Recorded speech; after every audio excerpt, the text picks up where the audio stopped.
तो आज हम लोग बात करेंगे सिंपल इंटरेस्ट के बारे में, सामान्य ब्याज। ये देखते हैं, पहले हम लोग समझते हैं सामान्य ब्याज होता क्या है। तो ये राजू एक लड़का का नाम है जिसके पास 1000 रुपये है, ठीक है। वो जाता है बैंक में जाता है, जाके वो 1000 रुपये क्या कर देता है, वो डिपॉजिट कर देता है। तो आफ्टर 1 ईयर, 1 साल के बाद उसे कितना मिलता है, 1100 रुपया। तो ये 1100 मिलता है उसके, पहले उसने डिपॉजिट किया 1000 रुपया बैंक में, 1 साल के बाद उसे क्या कितना मिला, 1100 मिला। तो 1100 मिला तो उसको इसके साथ क्या मिला, इंटरेस्ट मिला। तो आइए कुछ टर्म्स को भी हम लोग समझ लेते हैं, जैसा कि प्रिंसिपल रेट, इंटरेस्ट और अमाउंट। तो ये 1000 रुपये है राजू का, ये क्या हो गया, प्रिंसिपल। तो हम लोग किसी भी चीज़ को प्रिंसिपल कब बोलेंगे, जब किसी पे हम लोग को क्या मिलेगा, इंटरेस्ट मिलेगा। कोई भी पैसे पे हम लोग को इंटरेस्ट मिलेगा। तो इस 1000 रुपये पे राजू को इंटरेस्ट मिल रहा है, तो क्या हो गया, मेरा प्रिंसिपल हो गया। अब हम बात करेंगे रेट। तो कितने % का हम लोग को इंटरेस्ट मिल रहा है, वो क्या हो गया, मेरा रेट। तो क्या हो जाएगा, मेरा % ऑफ इंटरेस्ट, ठीक है। और ये क्या हो गया, मेरा इंटरेस्ट, कितना पैसा हम लोग को ज़्यादा मिल रहा है। तो देखिए, पहले कितना था, 1000 रुपये था, उसके बाद साल के बाद उसे कितना मिला, 1100। तो ज़्यादा कितना हुआ, 100 रुपये। तो ये क्या हो गया, मेरा इंटरेस्ट। अब हम बात करते हैं अमाउंट का। तो अमाउंट को हम क्या कहेंगे कि कितना पैसा हम लोग को मिल रहा है इंटरेस्ट के साथ। तो अमाउंट का फॉर्मूला क्या होता है मेरा, प्रिंसिपल प्लस SI मतलब इंटरेस्ट। तो अमाउंट को हम लोग को निकालने का क्या फॉर्मूला है, principal plus SI, simple interest. तो प्रिंसिपल क्या हो गया मेरा, 1000, SI क्या हो गया मेरा, 100। तो अमाउंट कितना हो गया मेरा, 1100। देखिए 1100, तो ये हो गया मेरा अमाउंट। समझ में आ गया हम लोग अमाउंट कैसे निकालते हैं।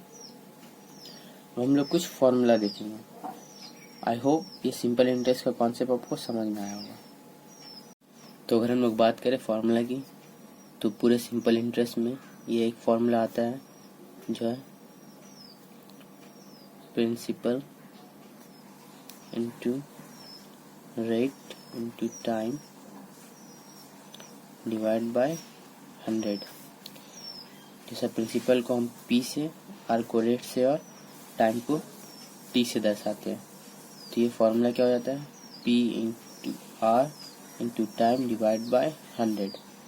तो ये मेरा सिंपल इंटरेस्ट का फॉर्मूला होता है।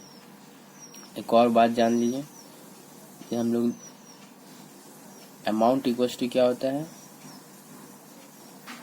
प्रिंसिपल प्लस SI, ठीक है। और हम लोग इसी से हम लोग 3 फार्मूला कर सकते हैं, ठीक है। जैसे अगर हम लोग को प्रिंसिपल निकालना हो तो अमाउंट माइनस SI निकालना हो तो अमाउंट माइनस प्रिंसिपल, ठीक है, हम लोग कर सकते हैं। इसी से हम लोग 3 फार्मूला निकाल सकते हैं। तो ये करते हैं, जैसा कि हम लोग क्या निकालना है, प्रिंसिपल निकालना है। तो क्या हो जाएगा मेरा, अमाउंट माइनस SI प्रिंसिपल। क्या निकालना है, SI निकालना है। तो क्या हो जाएगा, अमाउंट माइनस प्रिंसिपल, क्या हो गया मेरा, SI दिया, ठीक है। और इस पे देखते हैं, तो इससे हम लोग क्या बन सकता है, 3 फॉर्मूला बनता है। और ये देखते हैं,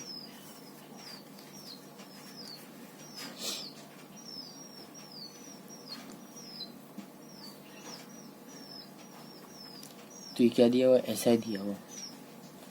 अगर मान लीजिए मुझे प्रिंसिपल निकालना है, तो हम लोग क्या करेंगे, 100 को SI के साथ भेजेंगे। 100 के ये 100 डिवाइड में इक्वल्स टू किस तरफ में आएगा तो क्या हो जाएगा, मल्टीप्लाई में हो जाएगा। और ये मेरा P इंटू RT ऐसे ही रह जाएगा। अब हम लोग को क्या निकालना है, P निकालना है। ठीक है, P को यहीं रहने देंगे।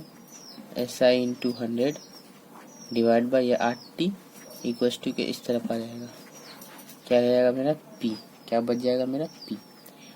तो इस तरह से P मेरा निकल गया। सिमिलरली हम R और T भी निकाल सकते हैं। तो इसी तरह से हम लोग जब R निकालेंगे तो SI इंटू 100 डिवाइडेड में क्या आ जाएगा, RT की जगह PT। ठीक है, इसी तरह अगर हम लोग टाइम निकालेंगे तो SI इंटू 100 PT की जगह पे क्या आ जाएगा मेरा, P इंटू R। ये एक फॉर्मूला से हम लोग 3 फॉर्मूला बना सकते हैं। ठीक है, देखते हैं number 1। 2 friends together took a loan amount of rupees 15,000 to run a business from a bank at the rate of simple interest of 12% per annum. Let us write by calculating the interest they have to pay after 4 years. तो 2 friend हैं जिन्होंने bank से loan लिया है 15,000 का एक business चालू करने के लिए।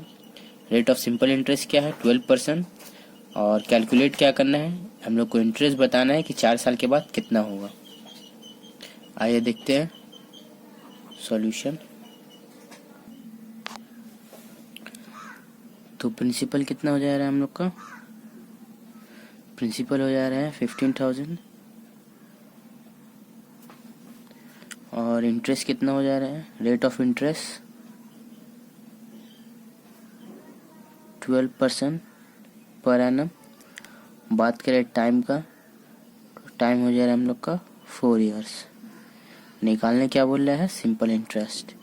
तो सिंपल इंटरेस्ट का फॉर्मूला क्या होता है, P multiply rate multiply time divide by 100। तो P क्या है हमारा 15,000, रेट क्या है 12%, टाइम कितना है 4 year divide by 100। 20 cancel out कर देंगे हम लोग। 150 इंटू 4 कितना हो जाएगा, 600 इंटू 12। 600 इंटू 12 करते हैं,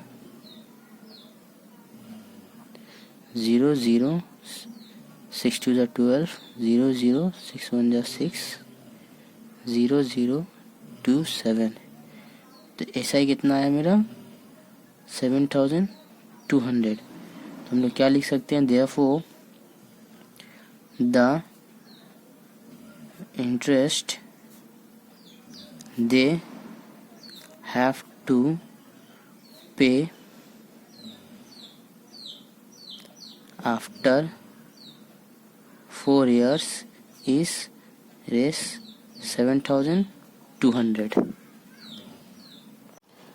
एंड नंबर 2 देखते क्या बोल रहा है, let us determine the interest of Rs 2,000 at the rate of simple interest of 6% per annum from 1 January to 26 May 2005।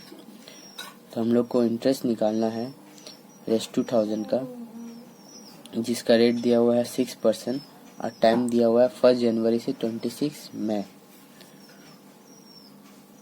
देखते हैं, तो हम लोग को इंटरेस्ट निकालना है। तो मैं प्रिंसिपल क्या हो जाएगा, प्रिंसिपल हो जाएगा रेस 2,000। अब यहाँ पर रेट बोल रहा है, रेट हो जाएगा 6% पर एनम। टाइम हो जाएगा मेरा 1 जनवरी टू 26 मई 2005। 1 जनवरी से लेके 26 मई तक कितना दिन होता है, आइए कैलकुलेट करते हैं। जनवरी में कितना दिन होता है 31। फरवरी में देखना है लीप ईयर है या नहीं, तो 2005 लीप ईयर नहीं है, तो क्या हो जाएगा 28। मार्च में भी 31 डेज होता है, अप्रैल में 30 और ये मई में क्या हो जाएगा 26। तो आइए हम इसको ऐड करते हैं। 6 1 7 7 और 8 15 15 और 1 16 6 कैरी 1 5 3 8 2 10 3 13 और 1 14 146 डेज। अब इसको हमको ईयर में कन्वर्ट करना है। तो ईयर में कन्वर्ट करने के लिए हमको क्या करना पड़ेगा, 146 डिवाइड बाय 365, ये क्या हो गया मेरा ईयर्स में कन्वर्ट हो गया। ठीक है, तो सिंपली हम लोग क्या करेंगे, हम इंटरेस्ट निकालेंगे। तो इंटरेस्ट का फॉर्मूला क्या हो गया, P into R into T divide by 100। तो P क्या हो गया मेरे पास 2000, R क्या हो गया मेरे पास 6, टाइम क्या हो गया मेरा 146 डिवाइड बाय 365 है, तो 365 नीचे आ जाएगा, ये 100 जैसा है वैसे ही हो जाएगा। 20 ऊपर नीचे कैंसिल आउट होगा और ये 146 73 के टेबल में जाएगा 2 बार में और ये 5 बार में। 5 को 20 से हम लोग कट करेंगे तो इतना आएगा 4 आएगा। तो ऐसा ही क्या आ गया मेरा 4 इंटू 6 इंटू 2, 6 4 जा 24 24 2 जा 48, ऐसा ही क्या निकल गया मेरा 48। तो मैं क्या लिख सकते हैं, therefore the interest is 48।